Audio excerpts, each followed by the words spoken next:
Well, before we wrap up today, I want to remind all of our listeners about the time of year, being that it's the holidays, and the fact that we have tons of sweets out and around, Yes. and chocolate is out and around, and sometimes on people's floors And advent calendars.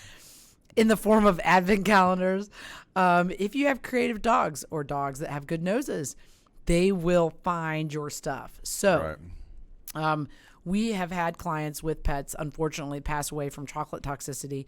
And I think nowadays with the dark chocolate combinations that they've got out, where they're like pushing like a lot of the like cocoa, like 50% cocoa and whatnot. Cacao, according to Johnny. Then you run the risk of exposing your pet to deadly levels of chocolate. So here is an example of none other. Yeah, before I show this post, Yes. there is throw up. If you get easily like gaggy, That's a lot of throw just up. turn away. Turn away. It's coming. Content 5, warning. 4, 3, 2, 1. Here it is. Okay. So It's not that bad.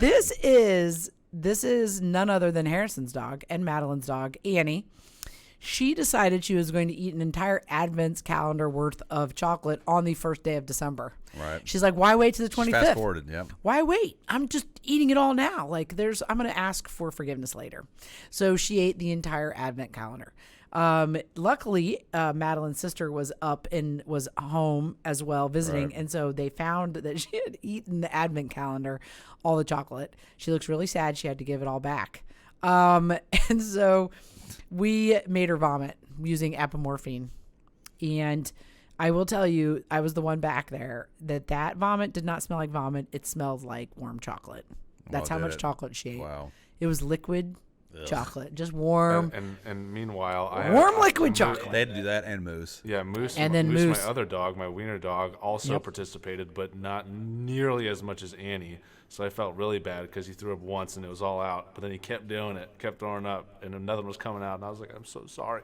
They had to pin his ears back. We pinned his ears back. Do we have a picture of Moose with his ears pinned back? I don't know if we do. And so Annie, so be careful.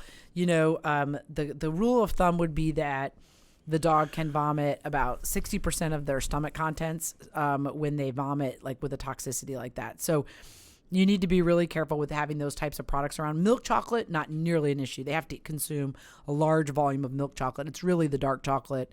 Of course, the added benefit of Harrison and Madeline's advent calendar was that there was alcohol in the chocolates. Right. So Not only tastes good. she was like double doing it. She was like, if I'm going all in, I'm going all the way, in. right? And so she's like, I'm eating every one of those alcohol dark chocolates. And she did it. She did it. I was amazed. was a The pro. amount of aluminum foil from the packaging Right. was impressive enough. And then Harrison said that next day she was fine. Yeah. So she has an iron gut, luckily. But if that stuff is not caught in time, there's Moosers. He looks so sad too. I guess I feel terrible. He did. He I felt felt terrible. very nauseous. And thank God for apomorphine. It really makes things come up nicely. What'd you guys and used to quickly. use?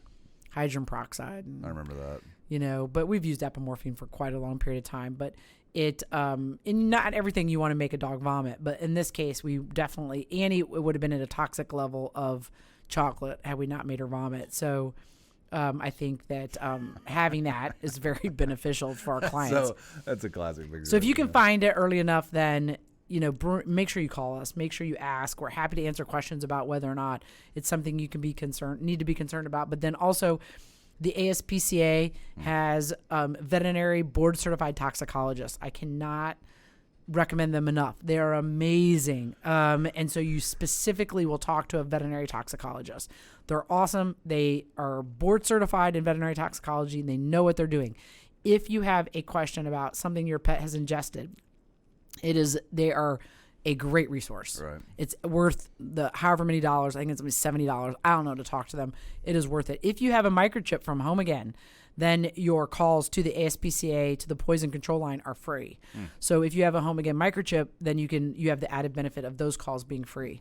So anything, whether it be they eat the toothpaste, they eat the chocolate from the advent calendar, whatever it might be, they can tell you whether or not it's something that you should be concerned about. That's awesome.